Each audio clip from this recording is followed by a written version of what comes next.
Kasus Ferdy Sambo jadi momentum. Komisi 3 sudah seharusnya Kapolri pecat Kapolda serta Kapolres pembacking bandar judi. Kalau secara pribadi saya menganggap bahwa apa yang dilakukan oleh Pak Kapolri hari ini adalah hal yang sangat bagus setelah membentuk tim khusus.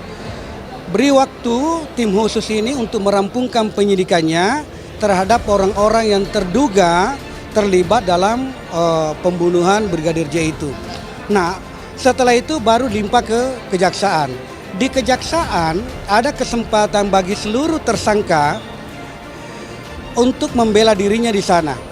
Nah, ada juga kesempatan bagi kejaksaan untuk merampungkan dakwaannya untuk melakukan tuntutan kepada para terdakwa nantinya. Sudah waktunya pembersihan itu dilakukan secara struktural juga. Jadi posisi-posisi strategis, bahkan Kapolri menurut saya, kalau Kapolri tidak sungguh-sungguh menindak pejabat-pejabat kepolisian yang melakukan atau yang terlibat dalam obstruction of justice, saya kira Kapolri tidak perlu dipertahankan lagi. Soal Satgasus itu salahnya mungkin bukan hanya Ferdy Sambo, itu Satgasus itu dibentuk dengan sprintnya Kapolri. Jadi Kapolri juga harus mempertanggungjawabkan sprintnya itu, surat perintahnya itu. Pembubaran baik, tetapi pembubaran lalu begitu saja dilupakan, tidak bisa, harus dipertanggungjawabkan. Biar nggak jadi fitnah nih, ya kan, biar nggak jadi framing, ya kan. Segera Kapolri angkat bicara lah, buka suara lah, ya kan. Kita tunggu nih Jenderal Listio Sigit Prabowo untuk mengklarifikasi ini apaan, ini grafis apaan ini. Kalau dia tidak terangkan nih Pak Kapolri, nanti bakal jadi gaduh lagi, hiruk pikuk lagi, sebar hoak lagi, hoak lagi di mana-mana, ya kan. Kapolri wajib harus datang untuk menerangkan isu ini, yang grafis ini di publik. Harus benar atau salah, setengah benar, setengah salah.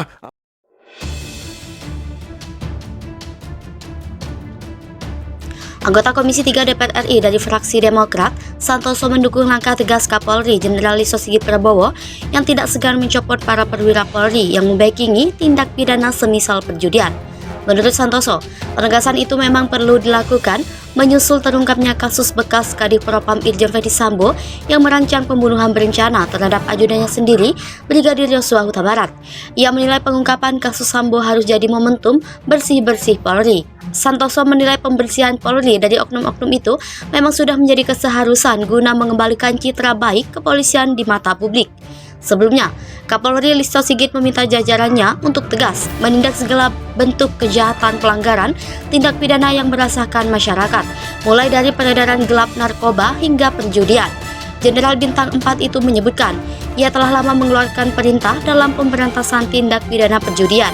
Mantan Kabaris-Krim Polri itu juga menegaskan bahwa ia tidak akan menoleransi bila ada pejabat Polri yang terlibat dalam tindak pidana tersebut. Dalam pengarahannya, Sigit pun meminta kepada seluruh jajaran untuk memiliki komitmen yang sejalan dan selaras terkait dengan pemberantasan segala bentuk kejahatan yang meresahkan masyarakat.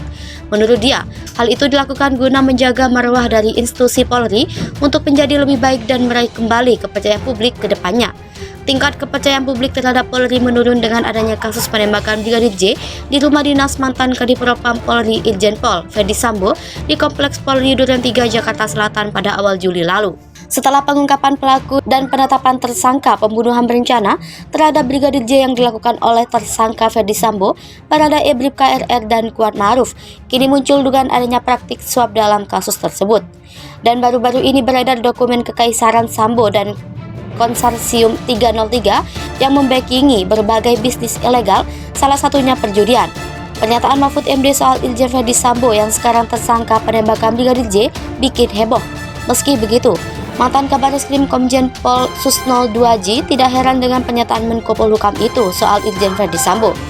Susno 2J bahkan seolah menambahkan kepada Irjen Ferdy Sambo punya posisi begitu kuat di internal kepolisian internal Polri. Kalau istilahnya Mahfud MD, Irjen Ferdy Sambo punya kerajaan kecil di dalam internal Polri. Hal itu salah satunya, menurut Susno, karena posisi Irjen Ferdy Sambo yang strategis dan yang memudahkannya membangun jaringan. Kita tahu Irjen Ferdy Sambo adalah mantan orang nomor 1 di divisi Propam. Menurut Susno, Irjen Ferdy Sambo punya keleluasaan menunjuk orang yang dia inginkan.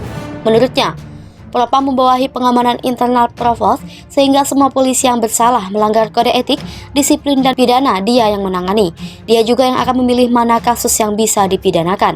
Dikatakan Susno, seseorang mulai pangkat jenderal ke bawah bisa dicopot jabatannya karena peran Ferdi Sambo sebagai kadif propam. Selain karena posisinya, menurut Susno, faktor lain karena dia cukup lama memegang jabatan itu sehingga sangat mungkin membuat jaringan. Diketahui Irjen Ferdi Sambo dimutasi dari Direktur Tindak Pidana Umum Barreskrim Polri menjadi kadif propam melalui dalam surat telegram nomor ST/322/11/KEP/2020 tanggal 16 November 2020 tentang pemberhentian dan pengangkatan dari dan dalam jabatan di lingkungan Polri. Ferdi otomatis mendapat tambahan 1 bintang di pundaknya menjadi Inspektur Jenderal. Dalam telegram tersebut ditekan Asisten SDM Polri saat itu, Irjen Sutrisno Yudi Hermawan. Ferdi resmi menggantikan Irjen Ignatius Sigit Widiatmono yang meninggal dunia akibat penyakit komplikasi. Susno juga mengakui jika Ferdi Sambo mengantongi rahasia atau hal lain di Polri. Kasus pembunuhan Brigadir J yang diotaki Ferdi Sambo.